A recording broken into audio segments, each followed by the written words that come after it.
So, I'm here in Haifa,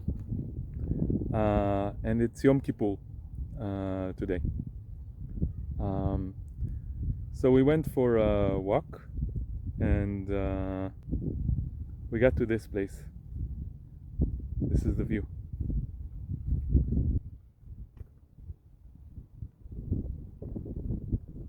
And I have a lot of thoughts running through my mind. So here you see Palestine, the land, the rocks, the plants. And here you see Israel, the houses, the buildings, the skyscrapers, the roads.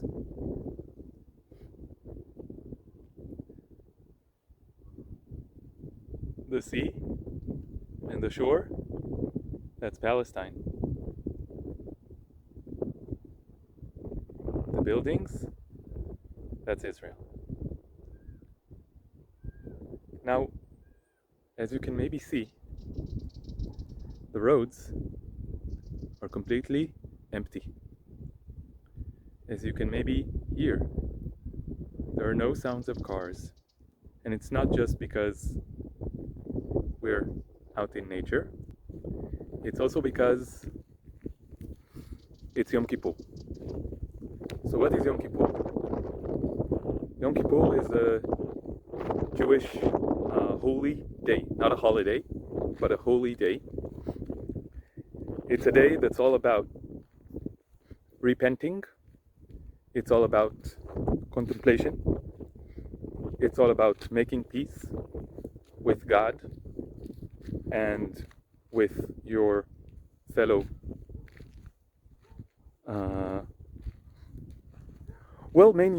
mainly your fellow Jews. But if I were to commemorate Yom Kippur as an atheist, as someone who does not consider myself religiously Jewish in any sense, maybe culturally Jewish, if I were to to commemorate Yom Kippur, I would say that it's about making peace with everyone, with all people, and also all living beings, and maybe also all plants and all of nature in general, and the earth in general. So, in Yom Kippur, so in the Jewish religion, in holy days, it is forbidden to do any work. Why? Because you have to separate, lehafrid ben kodesh lechol, to separate between holy and regular. So in the Shabbat, that's Saturday every week, Saturday, sábado en español, Shabbat. Oh shit, there's a fucking alarm right now. Fuck.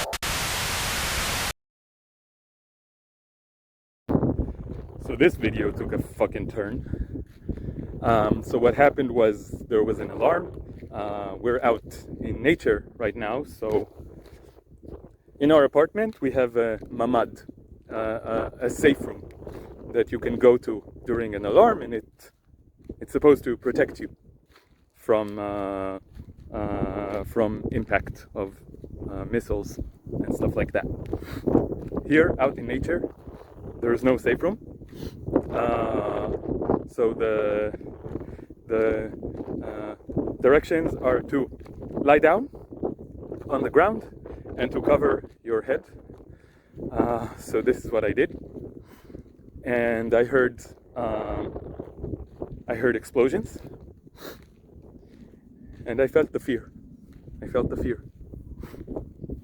And I feel that it's important to say that the fear that I felt is probably 1,000th, 1,000,000th of the fear that Palestinians in Gaza, that Lebanese people feel whenever they are being bombed. Because in Gaza and in Lebanon, there is no Iron Dome. And there is no safe space in almost every apartment and every building. And the rockets usually hit the building. The rockets usually kill people. In occupied Palestine, in Israel, there is the Iron Dome. This is defensive technology. But defensive weapons technology is always offensive as well, because it creates a gap between one group of people and another group of people. So I felt 1/1,000,000th of the fear that Palestinians in Gaza feel every single day, every single moment. And this was horrible to feel this fear. It was horrible. I was like, fuck. What if I die now? Fuck. What if a rocket hits me and I die now? Fuck. This is what went through my mind.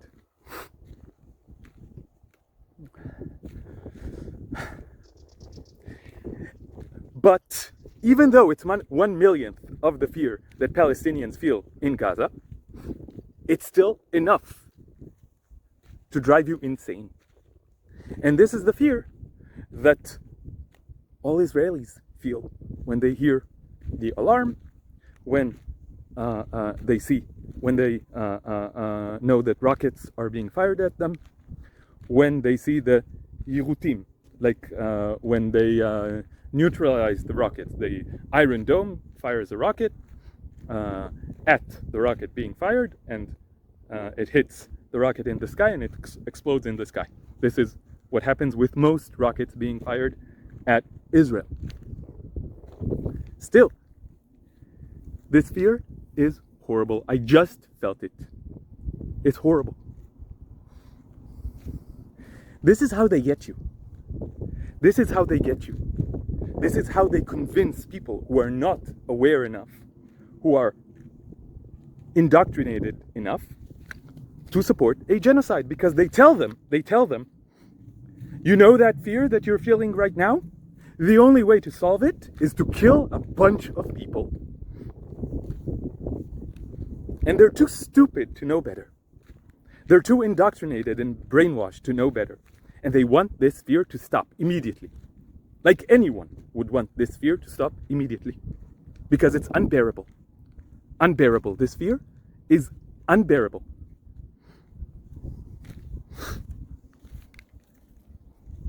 Even though it's 1/1,000,000th of the fear that Palestinians in Gaza feel, it's still completely unbearable.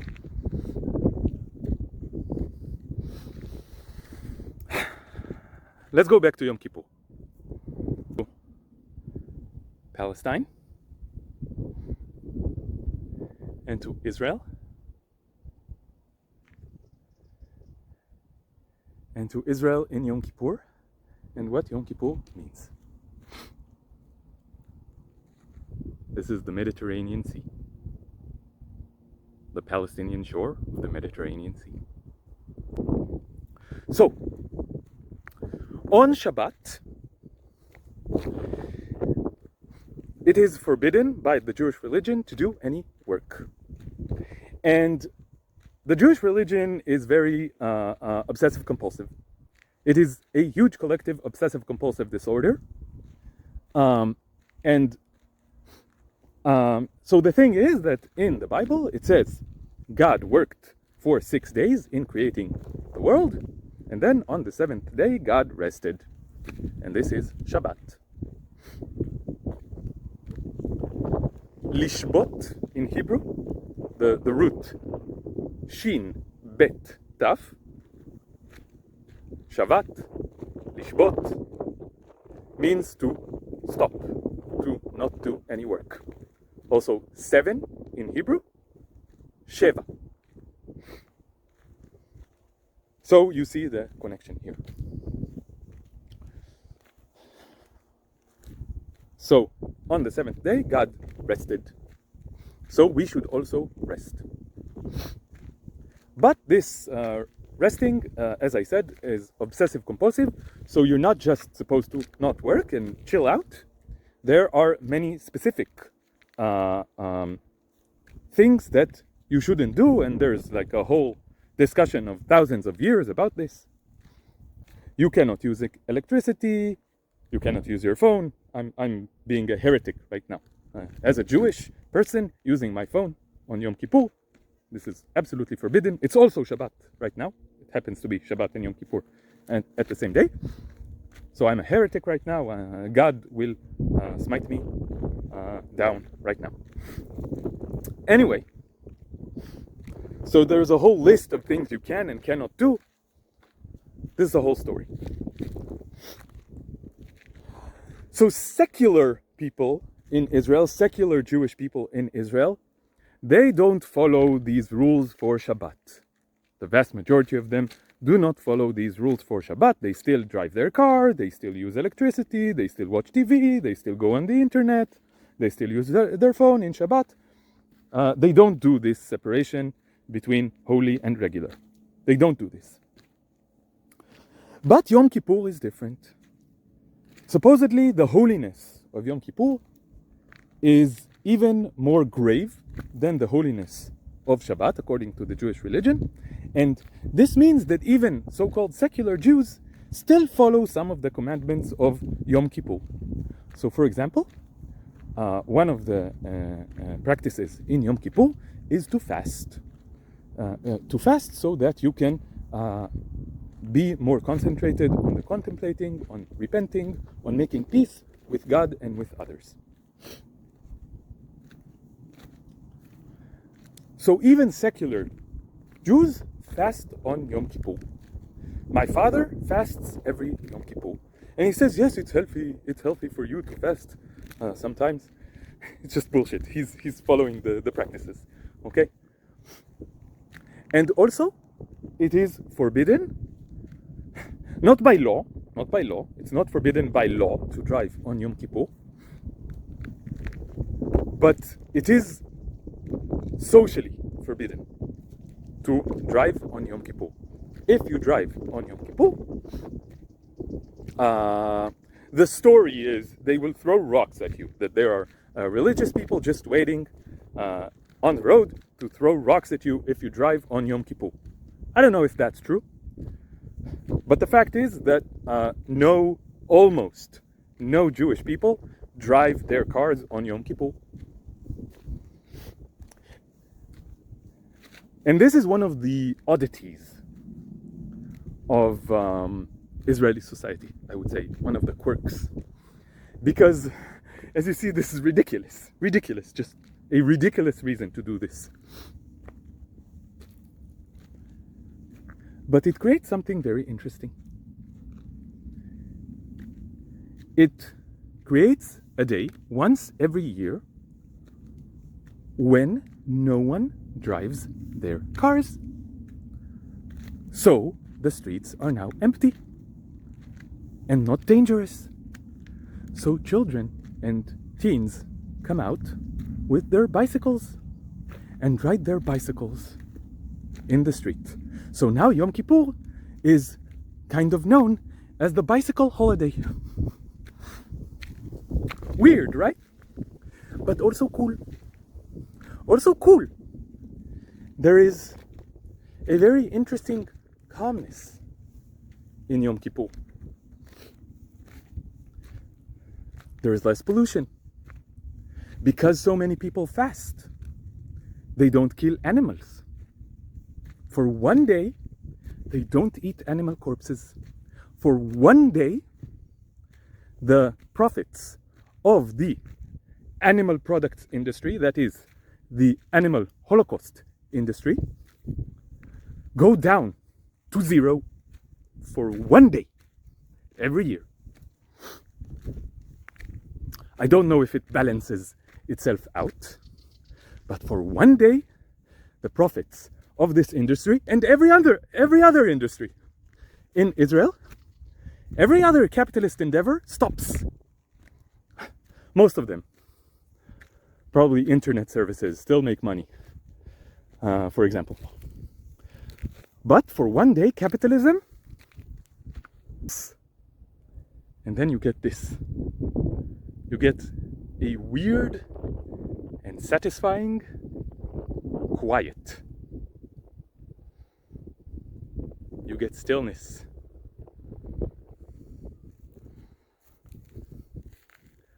The air is weirdly clean.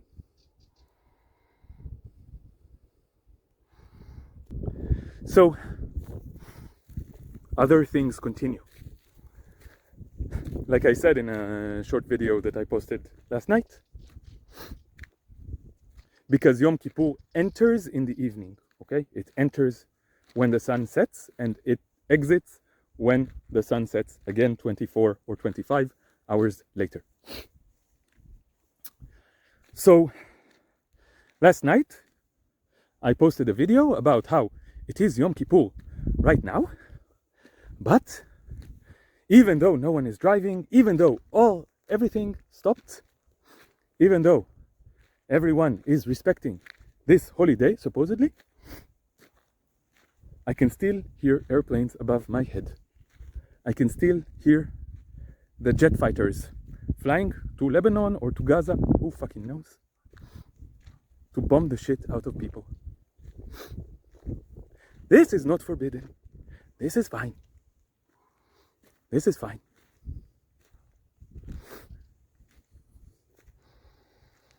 Shows you how twisted the Zionist religion is.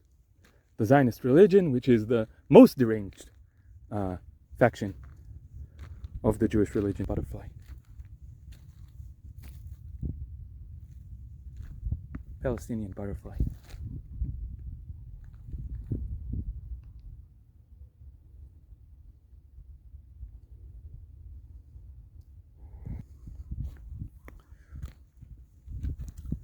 So, when we were walking in the street to this place called Givat Ha'izim, the Goat's Hill.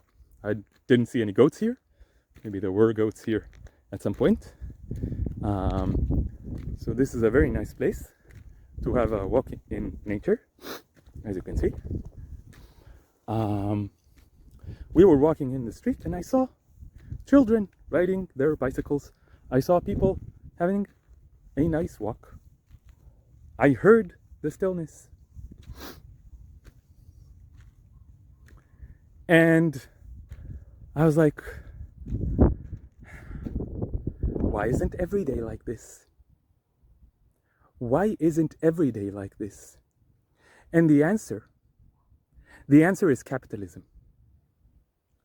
And when you ask, why is colonialism? Why is imperialism? Why is Zionism? Why is patriarchy? Why all of these? It's hard to say what comes before and what comes after. But at the heart of this is definitely this thing called capitalism. This thing where a bunch of people who are very, very greedy and are psychopaths and are narcissists and want more and more and more for themselves took over the world and set up a system where we are all slaves to them. And everything is designed according to their wishes. This is capitalism. And this is why there are a bunch of cars around. This is why there's noise. This is why there's pollution. This is why there's imperialism. This is why there's colonialism. This is why there's wars. Because of the weapons industry. Oh, we have to use the precious weapons. We can't just let them sit without being used.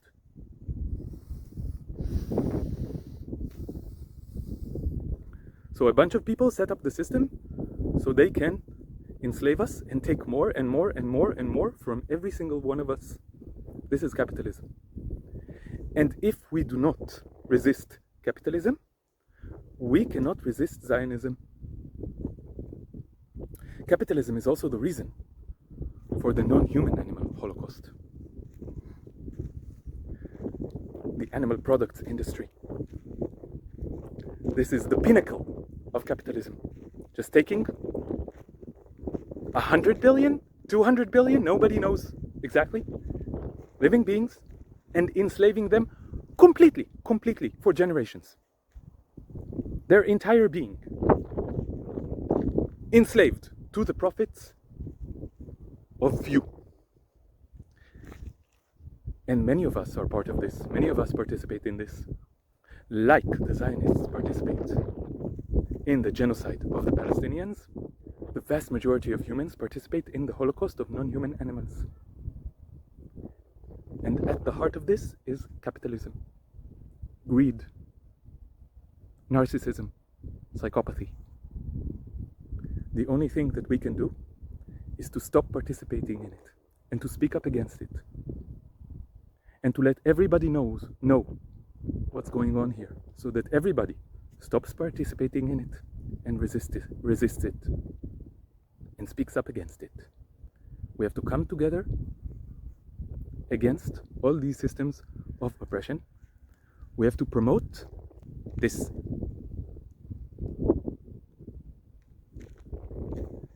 We have to tear down all of these buildings and build something better. We have to take all these cars that are now parked in the street and, I don't know, use them for scraps, use them for something better. This Palestine is better than this Israel.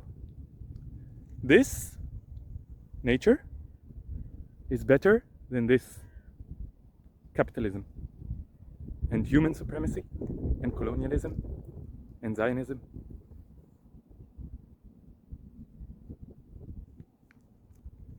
Let's choose something better together.